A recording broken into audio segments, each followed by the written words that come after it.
All right, okay. Hi, everybody. My name is Mahpara. I lead MEFD, which is a campaign to advocate for domestic violence victims. And we're having a session today regarding first instance response to injuries that are commonly sustained by abuse victims. I would really like to thank Fatma Jafri, who's a fourth year medicine student at Root Farm Medical College, and she has worked with FRIP for some time and is a level two associate who's going to kind of run us through the entirety of what first response is to different injuries. And we have Ayat Badul from Mehfooz, who designs our content and manages some of our social media alongside me. And we're just going to listen to both of them, have conversation about injuries and let us know how victims can mitigate their injuries and how allies can um, help them with their injuries as well. Okay, Ayat, Thank why don't you go ahead? thank you, Mapara. And thank you, Fatma, for taking all the time to share your information with us. So the first question is kind of general. Um, so can you briefly explain the importance of immediate first response for injuries sustained by domestic violence victims? Okay, perfect. First of all, thank you so much for having here us today. And it is a great honor to represent SWIFT at your platform today. So before we start, I'll just give you a brief overview of my organization. So we are First Response Initiative of Pakistan. It is basically a non-governmental organization that is run by medical students, and we run free of cost workshops on first response to people from all backgrounds. So it can be schools, colleges, industries, and like we're having a webinar today. So we have workshops for people from all backgrounds. So the first question that arises is what exactly is first response, right? So first response is basically the immediate care that you give to somebody in any life-threatening situation. ठीक है. तो मैं आपको ये explain करूंगी with an example. Let's say you are cooking and आपको एक scratch लग जाता है. ठीक है. Now that is not life threatening, right? You can not bleed to death from that situation. तो उस पर you will be applying first aid. However अगर ऐसा ही सिनेरियो कहीं हो कि you are going in a road and आप एक आरटीए के एक्सीडेंट में आ जाते हो. ठीक है. एक रोड ट्रैफिक एक्सीडेंट में and you are bleeding out, आपके पूरे कपड़े खून से लथपथ हैं, there's pooling of blood around. If there is any situation like that, जिसमें आपकी जान को खतरा है, that is where first response comes in, right? So first response is basically the management of life-threatening situations. Now, what you asked, so what's the importance of that? So first response basically ultimate management नहीं होती. Ultimate management आपकी hospital की setting में ही होती है. However, the time जब casualty को injury हुई है, casualty is the person who is injured, right? तो जब उनको injury हुई है and till the time they reach the hospital, उसके between में जो time frame है, that is also a very crucial time for the casualty. क्यों? Because उसमें या तो आप उनकी जान बचा सकते हो या बिगाड़ सकते हो. ठीक है. And you can make them avoid permanent injuries या आप और cause कर सकते हो. So for example, अगर किसी को fractures है, ठीक है, and if you do not support it, if you do not immobilize it, and आप उनको और हरकत करवा रहे हो, movement करवा रहे हो, तो instead कि वो सिर्फ एक fracture, bone fracture था, क्या हो सकता है कि वो muscles को भी जो है वो penetrate करे, it can cause further injury, right? So the importance of first response is that you are saving somebody's life at that very crucial time, जब तक वो hospital ना पहुंचे, and avoiding further permanent injuries.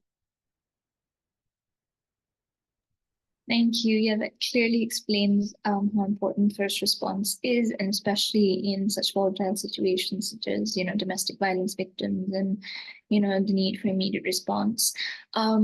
So my next question would be regarding initial steps in safety. What do you think are the first steps a responder should take when they encounter a domestic violence victim who has visible injuries, and how can they assess the safety of the scene? Okay, perfect. So whenever we approach a scenario, okay, as a first responder, just to clarify for the audience, first responder is the person who is trained, who will be there at the site and will be helping the casualty. And casualty is any person who is injured. Okay. So basically, क्या होता है, when we approach such a scenario, सबसे पहले we have to ensure the safety, right? Safety किसकी, first responder की and casualty की, दोनों की सेफ्टी इंपॉर्टेंट है, बल्कि जो फर्स्ट रिस्पॉन्डर है उसकी सेफ्टी पहले इंपॉर्टेंट है. Now what is the reason for that is because if you are not safe, तो आप सिर्फ अपने आप को डेंजर में नहीं ला रहे, आप कैजुअलिटी की भी जान नहीं बचा पा रहे. तो instead of one there will be two casualties. ठीक है, दैट इज व्हाई सबसे पहले you have to ensure your safety and then obviously casualty की सेफ्टी. तो नॉर्मली तो हमारे पास लेट्स से आरटीए का केस है, उसमें डेंजर्स क्या होते हैं, मॉब होता है, राइट? या लेट्स से आपके पास Sorry, different Fatma. situations हो सकती हैं. Sorry to disturb you midway, but hold on. I think someone's joined and their mic isn't muted. All right, okay, that's fine. You can continue. Sorry. Okay perfect, no problem. Right, तो normally जो हमारे पास dangers होते हैं वो क्या हो सकता है, कोई मॉब हो सकता है, कोई ट्रैफिक हो सकता है. However, specifically to domestic violence, what can be your biggest danger? So that can be the person who is attacking you, right? तो वो डेंजर सिर्फ और सिर्फ कैजुअलिटी के लिए नहीं है, but also for the first responder who is there to help. Because obviously अगर आप विजिबली कैजुअलिटी के पास आ रहे हैं उनकी जान बचाने के लिए, तो वो आप पे भी हमला कर सकते हैं. तो सबसे पहले what you have to do is that you have to ensure कि जो आपके पास अटैकर है that's not around, या if he is in that situation around, तो आप अपनी टीम के साथ जाएं या आप ट्रेंड ऑफिशियल्स के साथ जाएं. कभी भी अकेले उस साइड पे कैजुअलिटी की मदद करने ना जाएं. तो ये तो आपने अपनी सेफ्टी इंश्योर की, राइट? अब let's talk about casualty safety. तो कैजुअलिटी की पहली सेफ्टी अगेन इज कि they are safe from the attacker first of all.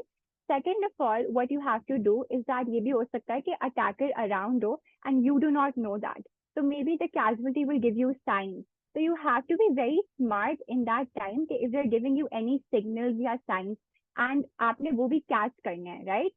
So ये आपने ensure करना है. उसके अलावा what other dangers can you have? There can be knives, there can be broken glass.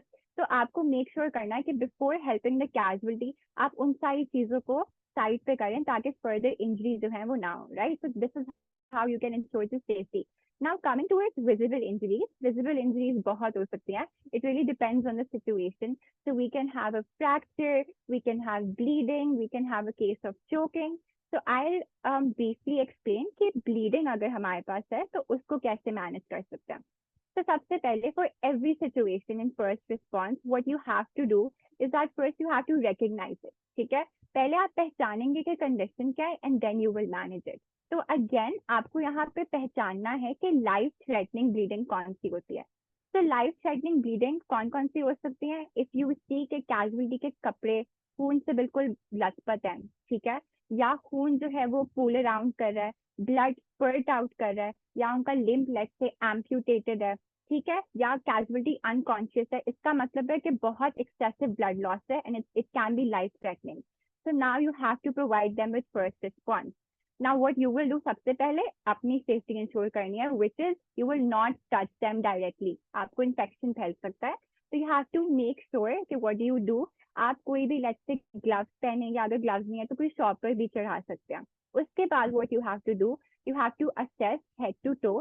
जहां से भी ब्लड स्पर्ट आउट कर रहा है वहां पे आपने कोई भी साफ कपड़ा रखना है एंड उस पर आपने प्रेशर अप्लाई करना है, right?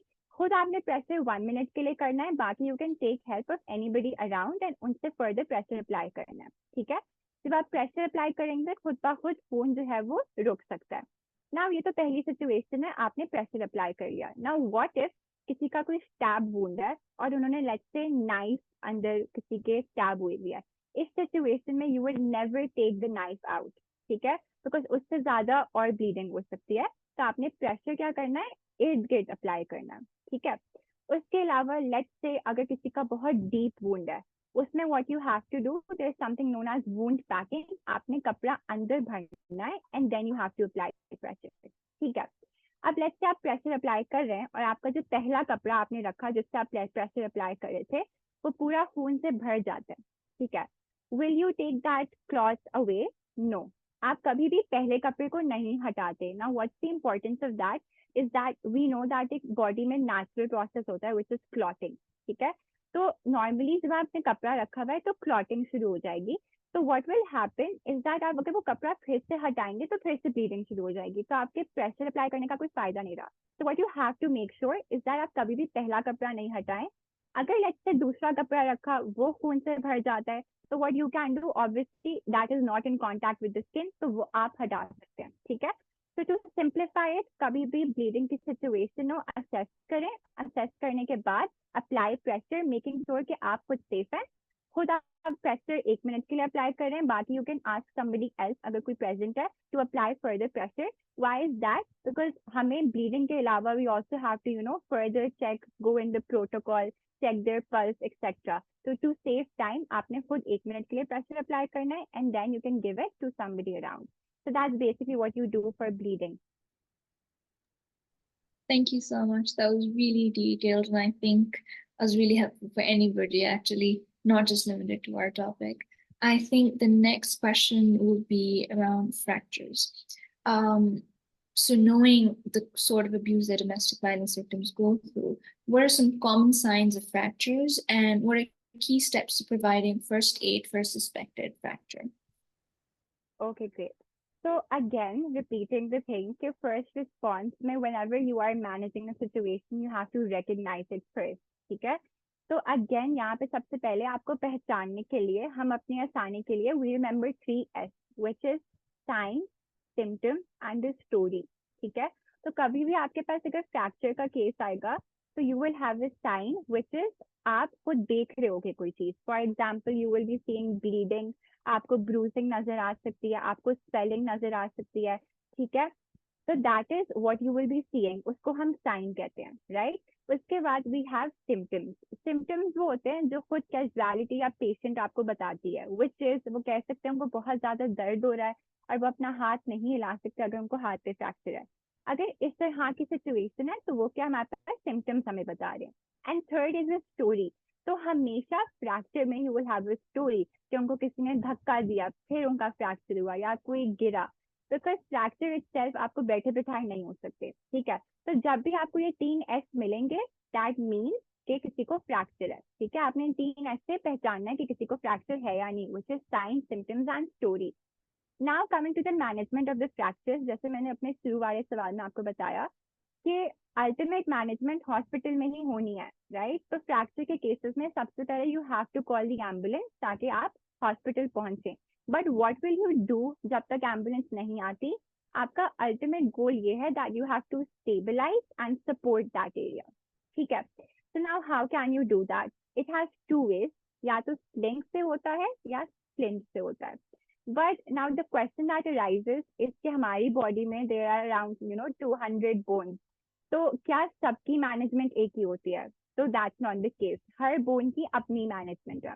So let's say if you see कि किसी का स्कल फ्रैक्चर है, किसी की गर्दन का फ्रैक्चर है, सीने की हड्डी का फ्रैक्चर है, ठीक है, कमर का फ्रैक्चर है, ये सारे इतने सेंसिटिव एरियाज हैं कि इनकी मैनेजमेंट एज सच आप एज अ फर्स्ट रिस्पॉन्डर नहीं कर सकते. What you have to do is that you have to take them in an ambulance to the hospital immediately, ठीक है? So that is for those cases. Now let's talk about nose fracture. अब the thing about the nose is that जो nose होती है, it has a lot of blood supply, ठीक है? तो उसमें क्या होता है कि जब भी फ्रैक्चर होता है तो उसकी बहुत ज्यादा ब्लीडिंग होती है नोज से. So a very common misconception that we have is that what people do is that लोग अपने जो उनकी गर्दन है उसको पीछे की तरफ कर लेते हैं, ठीक है? अब उससे क्या होता है? So normal anatomy is nose है, nose के बिल्कुल पीछे is your throat, and throat के साथ then you have the lungs. तो जब आप पीछे की तरफ करोगे तो नाक से सारा का सारा खून हलक में जाएगा, हलक से it will go to the lungs and it can cause an infection. So you never go backwards. What you have to do in a nose fracture, and whenever you're bleeding, let's say the epistaxis भी है, वैसे भी खून निकल रहा है, what you have to do is that you have to bend नीचे की तरफ, ठीक है? आपने bend forward करना है, आपने अपनी नाक का जो सॉफ्ट पार्ट है उसको दबाना है.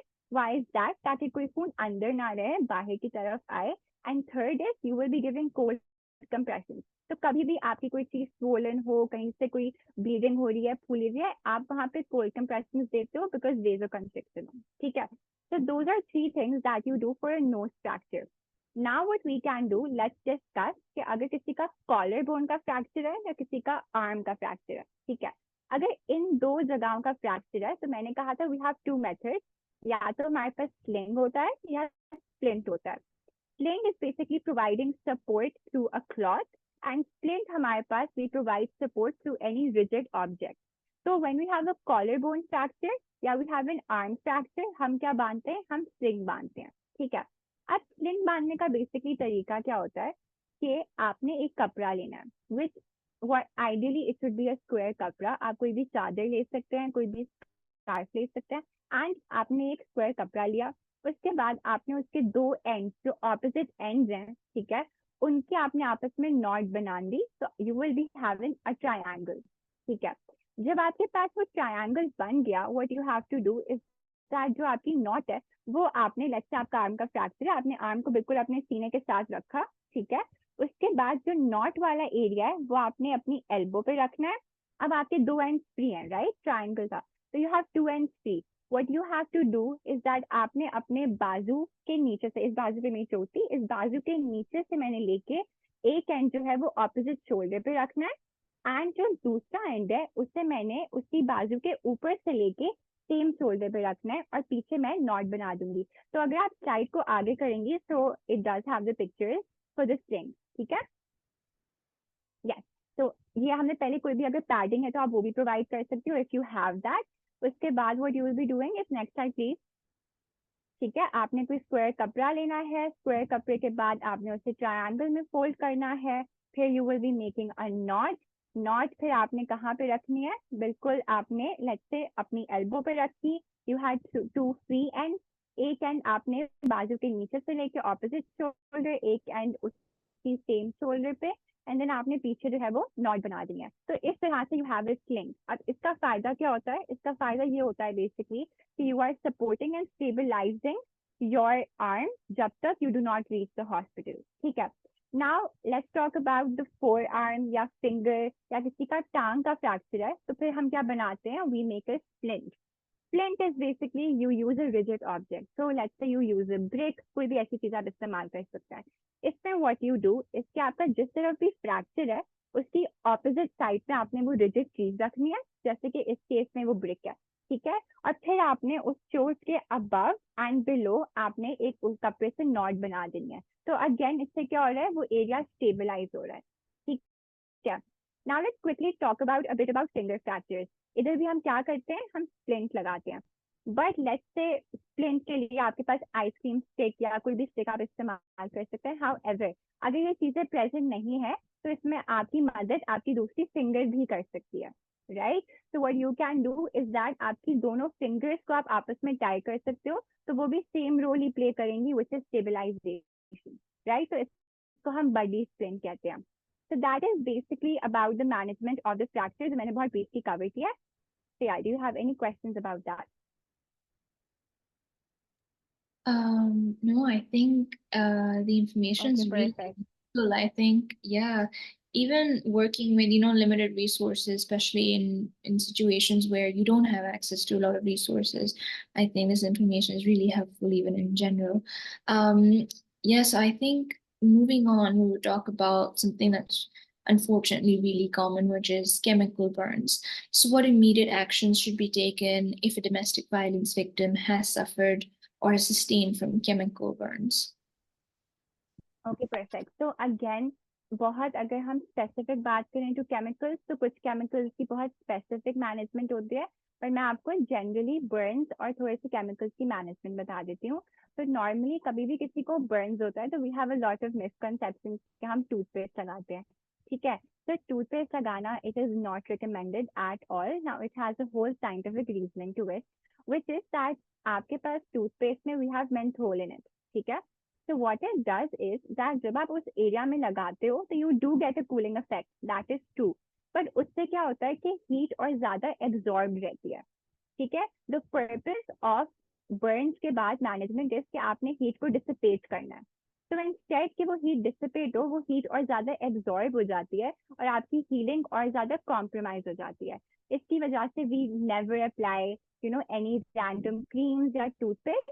So the ultimate management that we do, ठीक है, as a first responder, again, ये जब तक you do not go to the hospital, it is कि आप अपना, let's say अगर मेरे हाथ पे burns है, आप पानी के नीचे अपना हाथ रखेंगे, running water specifically, for around 10 to 20 minutes. ठीक है. Now I specified running water. Why is that? Because जो running water होता है उसकी ये सलाहियत होती है कि it dissipates heat. So it's very important कि running water हो. Still water में इतना अच्छा काम नहीं होगा. Let's say we live in Karachi. Karachi में कभी कभार पानी नहीं आ रहा taps में, तो what do you do in that situation? So उसमें what you can do, you can take a bowl, उसमें आप पानी रखें और उसके बाद you can swirl, let's आपको hand पे पहुंचा, you can swirl your hand in that. ठीक है, बिकॉज मेन आपका पर्पज है कि आपको मूवमेंट करानी की डिसिपेट हो. प्लीज मेक श्योर कि ये जो पानी है बहुत ठंडा ना हो या बहुत गर्म ना हो. बिल्कुल जो नॉर्मल टेम्परेचर होता है उसमें आपने 10 to 20 मिनट्स के लिए पानी में अपना हाथ रख लिया अगर वहां पे बर्न्स है. उसके बाद वो you can do is that आप नॉर्मल अपनी फार्मेसी में जाएं एंड वहां पे बर्न क्रीम्स अवेलेबल होती हैं, बर्न ऑइंटमेंट स्पेसिफिकली अवेलेबल होती है.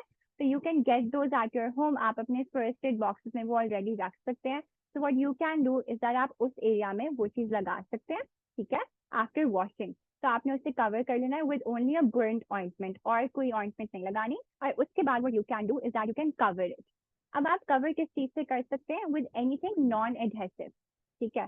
तो या तो आपके पास नॉर्मल आपके पास हॉस्पिटल की जो है वो रैप्स आते हैं, दैट्स डिफरेंट. अगर आप घर में हैं तो व्हाट यू कैन डू इसके we get the cling films, right, जो किचन में होती है, तो आप वो रैप कर सकते हो, ठीक है.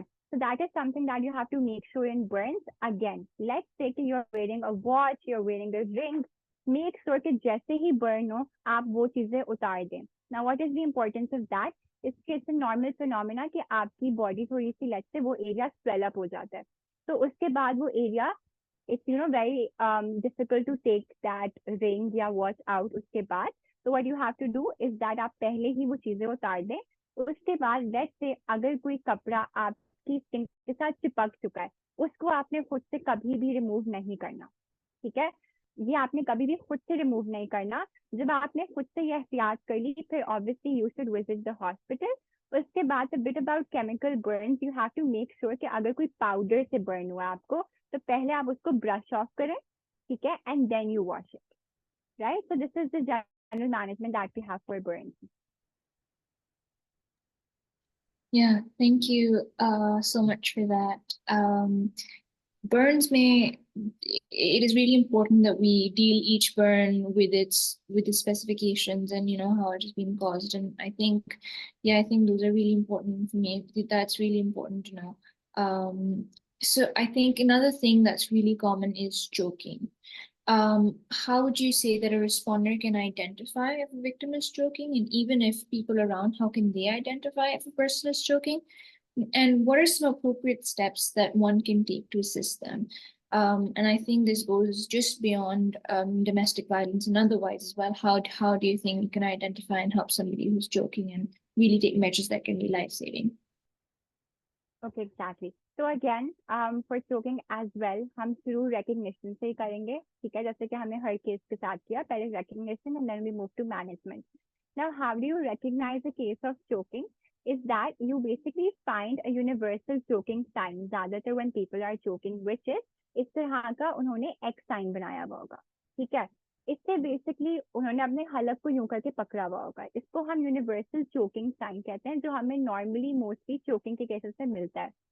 उसके अलावा what we can have is that the casualty जो होगी उनकी पूरी स्किन रेड हो रही होगी, ठीक है, वो स्वेट कर सकते हैं. स्वेटिंग के अलावा अच्छा व्हाई इज देयर उनका चेहरा रेड क्यों हुआ होगा? Because they trying to breathe but they can not breathe, ठीक है. उनको शॉर्टनेस ऑफ ब्रेथ हो रही होगी, ठीक है. उनके मुंह पे there will be visible fear that you can see, right. तो अगर इस तरह की कोई भी सिचुएशन है, आपको लग रहा है कि किसी को चोकिंग है, now what is the management that you should go about with?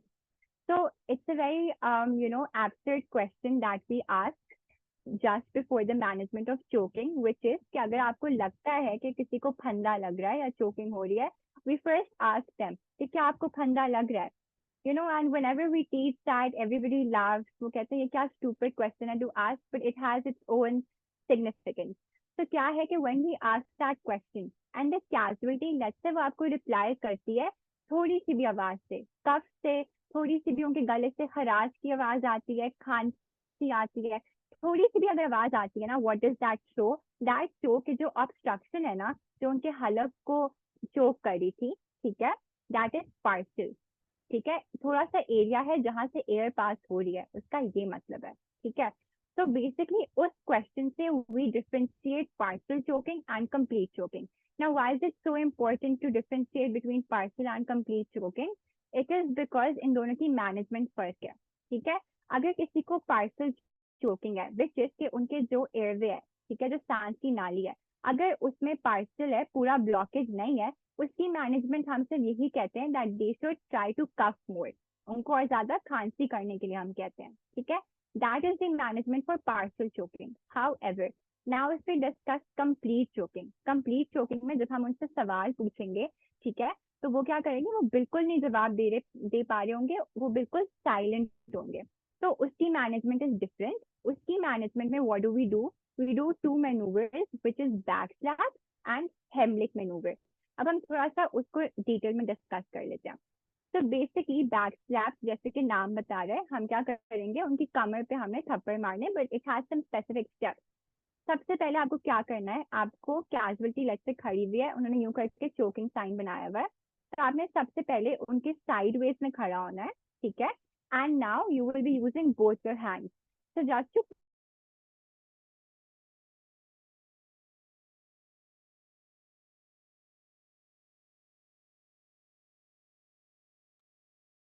Ayat, can you still hear her or is the video? वेज पे No. खड़ा होना है, आपने Fatma, अपना so I'm Fatma, really I sorry. think your Yeah. video froze in the middle. Could you just repeat? Could you just start your explanation for back flaps over again? Okay, sure, definitely. तो basically back step में आपको क्या करना है कि आपको side veg पे खड़ा होना है कैजुअलिटी के, ठीक है, और आपने उनको कहना है कि अच्छा, सो आई वाज क्लैरिफाइंग इट कि आपका एक डोमिनेंट हैंड होता है और एक नॉन डोमिनेंट हैंड होता है. डोमिनेंट हैंड वो हैंड है जिससे you are writing, you are eating, ठीक है. नॉन डोमिनेंट उसका ऑपोजिट हाथ है. तो what you have to do, आप साइडवेज में खड़े हुए, आपने अपना नॉन डोमिनेंट हैंड कैजुअलिटी के सीने के आगे रखी, चेस्ट के आगे रखी, आपने कैजुअलिटी को कहा कि वो आपके हाथ के ऊपर बिल्कुल बेंड हो जाए, ठीक है, 90 डिग्रीज तक, अगर आइडियल सिचुएशन है. और उसके बाद आपने क्या करना है, आपने उनके दो शोल्डर ब्लेड्स के दरमियान में you have to give them 5 back slaps, ठीक है. एंड आपने खुद नीचे की तरफ देखना है, बिकॉज यू हैव टू सी कि अगर कोई ऑब्स्ट्रक्शन बाहर निकली है या नहीं निकली. अगर आप साइड के पीछे जाए तो वो बैक स्लैप शो करेंगे. जी, एक जो साइड और पीछे, ठीक है. तो उसमें आपको नजर आ रहा होगा basically what you are doing is that आपका जो नॉन डोमिनेंट हैंड है, या तो आपका जो नॉन डोमिनेंट हैंड है वो कहाँ पे था, वो कैजुअलिटी के सीने पे था, डोमिनेंट हैंड उनके शोल्डर ब्लेड्स के दरमियान में था, एंड देन आपने उनको 5 बैक स्लैप्स दे दी, ठीक है. So that's the first thing that you do. Ideal situation, obstruction बाहर आ गई, ग्रेट. अगर नहीं आती, then we move to our second maneuver which is the Heimlich maneuver, या जिसको हम एब्डोमिनल थ्रस्ट कहते हैं. इट इज बेसिकली आपने उनके पेट पे प्रेशर डालना है ताकि वो चीज एक्सपेल आउट हो जाए, ठीक है. तो इसमें we have very specific steps. सबसे पहले आपने कैजुअलिटी के पीछे की तरफ खड़ा होना है, ठीक है. एंड आपकी जो पोजिशन होगी वो इस तरह से होगी कि परपेंडिकुलर होंगे आपके पाँव. तो आपका डोमिनेंट पाँव जो लेग है वो आगे की तरफ होगा और नॉन डोमिनेंट पीछे की तरफ होगा, ठीक है. इसको हम पावर मूव कहते हैं, इस पोजीशन को, जिस तरह से हमारी फर्स्ट रिस्पॉन्डर खड़ी हुई है. उसके बाद what you have to do is that जो आपका डोमिनेंट हैंड है उससे आपने यूं कर एक फिस्ट बनानी है. तो what you can note in this fist is कि जो ये आपकी बोनी प्रोट्रूबरेंस है ये बाहर की तरफ होनी चाहिए, ठीक है. इस तरह से आपने फिस्ट बनानी है. और ये फिस्ट बनाने के बाद आपने सबसे पहले you have to locate their belly button या देयर नेवल एरिया, या जिसको नाव कहते हैं उर्दू में. आपने वो लोकेट करना है और उसके बिल्कुल थोड़े से ऊपर आपने जो ये फिस्ट बनाई है और ये जो बोनी प्रोट्रूबरेंस है, आपने वहां पे ये हाथ रख देना है, ठीक है. We can see in this picture कि हमने किस तरह से फिस्ट बनानी है. ये हाथ रखने के बाद आपने अपने दूसरे नॉन डोमिनेंट हैंड से इसको रीइंफोर्स करना है, ठीक है. ये करने के बाद what you have to do is that आपने जे मूवमेंट में which is inward and upward आपने प्रेशर अप्लाई करना है. इससे क्या होगा कि जो भी चीज है प्रेशर जो है वो बिल्डअप होगा एंड जो भी चीज है वो आपके पास बेसिकली एक्सपेल आउट हो जाएगी, ठीक है. तो व्हाट डिड यू डू, आप बस पीछे खड़े हुए पावर मूव बनाया, डोमिनेंट हैंड से ये फिस्ट बनाई, दूसरे हाथ से रीइंफोर्स किया, and then you do the J movement. आपने ये कर लिया. ठीक है, लेट्स से इसके बाद भी चोकिंग सही नहीं हुई, then you have to call the ambulance, and ambulance को कॉल करने के बाद you have to repeat this, you have to keep repeating these, which is backstabs and Heimlich maneuver. When can you stop? You can stop perfect situation, obstruction बाहर आ जाए, ambulance आ जाए, या फिर आप खुद थक जाए, बिकॉज ऑब्वियसली फिर एफिशिएंटली जो है वो आपकी मूवमेंट नहीं होगी. Now talking about ambulances, I think it's very important for people to know some of the ambulances के number. So because we are in Sindh, तो ये हमारे पास technically Sindh के लिए है, which is हमारे पास अमन का number है 1021, then we have Chipa 1020, ED we have 115, and we have Sindh Rescue that is 1020. तो अब ये हो गया है कि अमन and Sindh Rescue आपस में merge हो गया, so basically we do call Sindh Rescue in that case. अच्छा, तो ये तो हमारे पास था for normal people. Let's say if there's somebody who is pregnant या somebody who is a bit obese, उस सिचुएशन में हम उनको पीछे से पकड़ तो पा नहीं रहे, ठीक है, तो what do we do in that situation? तो उस सिचुएशन में हम मॉडिफाइड हेमलिक मैनूवर करते हैं, व्हिच इज वही स्टेप्स हैं. आपने पावर मूव बनाया, व्हिच इज डोमिनेंट, आपने लेग आगे थी, नॉन डोमिनेंट पीछे थी, उसके बाद फिस्ट बनाई, दूसरे हाथ से रीइंफोर्स किया, बट जो अब एरिया है वो बस हमने चेंज किया है, which is you have to locate your chest bone, and उसके बिल्कुल नीचे आपने अपना डोमिनेंट हैंड रखना है और फिर नॉन डोमिनेंट से रीइंफोर्स करना है. तो सिर्फ पोजीशन का फर्क है, ठीक है. And obviously why is that? Because अगर प्रेग्नेंट वुमेन है तो आप उनके पेट पे तो प्रेशर अप्लाई नहीं कर सकते, ठीक है, तो इसको हम thoracic thrust कहते हैं. Now the third scenario is that what is your self choking? What do you do in that situation? उस situation में आप खुद को backstab तो नहीं दे सकते. So in situations like those, what you can do is that you have to do the same Heimlich maneuver, लेकिन इसमें what you will do is कि आप अपना पूरा weight किसी hard चीज पे डाल देंगे, which is अगर आपके पास कोई chair है, कोई table है, तो आप अपना पूरा weight उस पे डाल देंगे and then you will apply pressure, जैसे कि हम इस पिक्चर में देख सकते हैं, ठीक है. तो इस तरह से we can manage choking.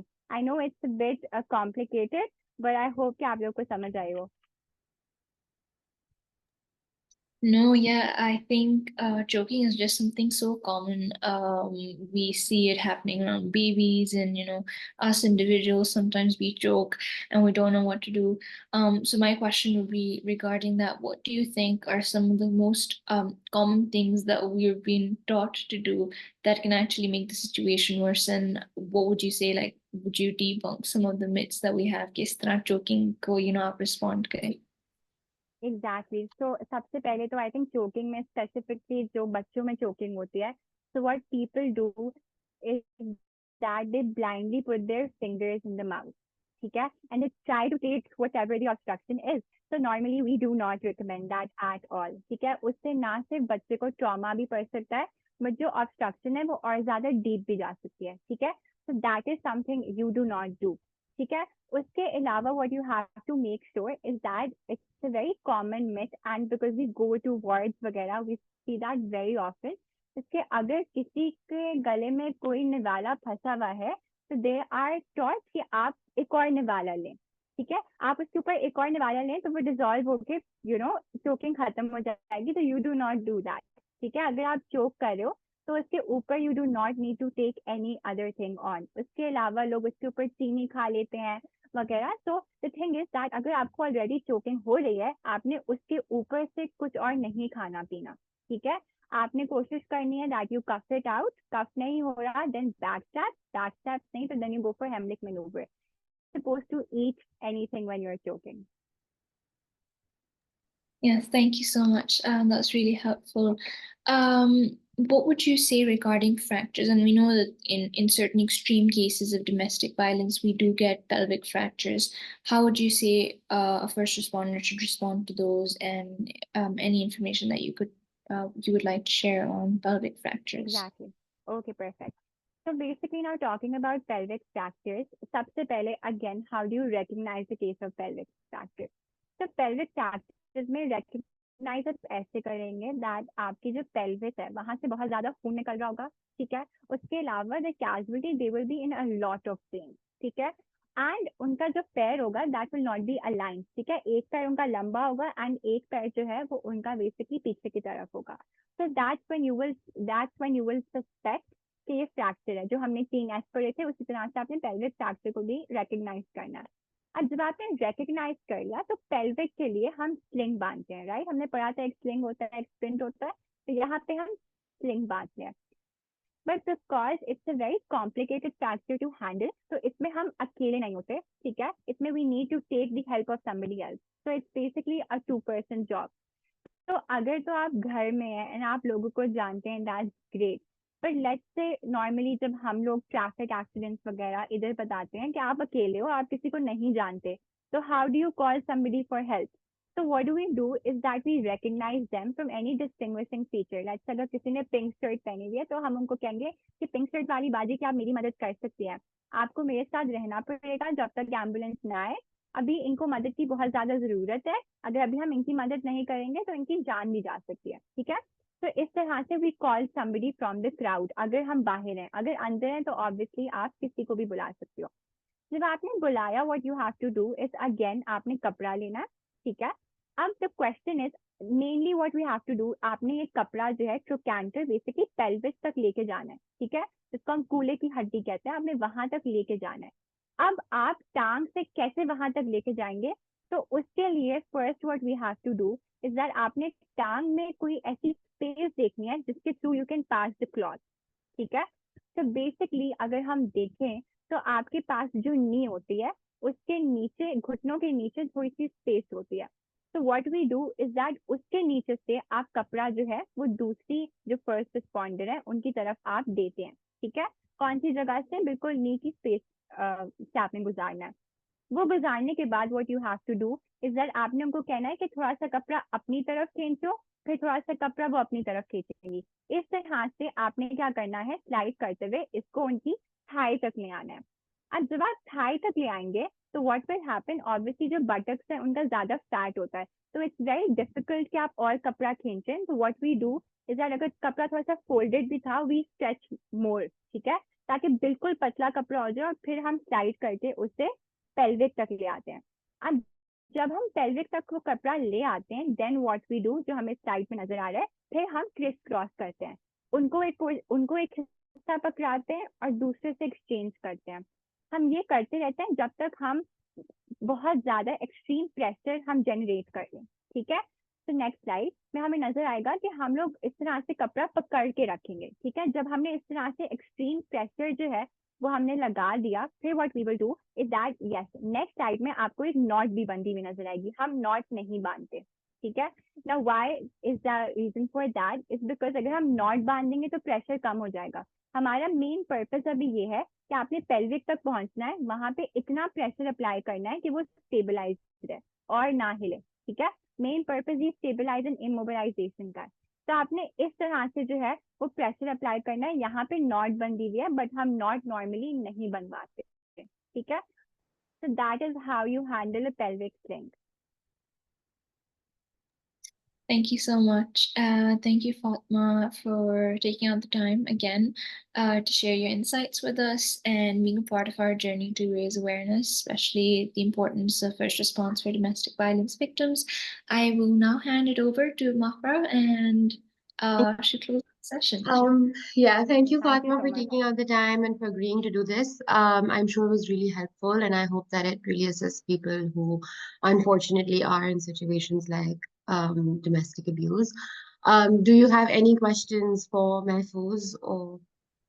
No, thank you so much. It was a great opportunity to be here, and hopefully we can conduct more workshops like these in the future.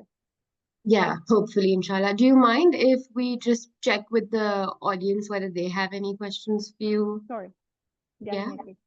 So anybody who's participating right now, if either of you have any questions, um, please do pop your questions in on the chat. I'll just give them 5 minutes to.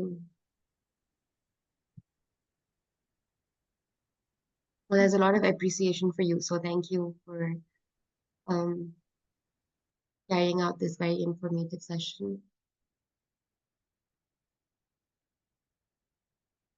Okay, it doesn't seem like we do have any questions.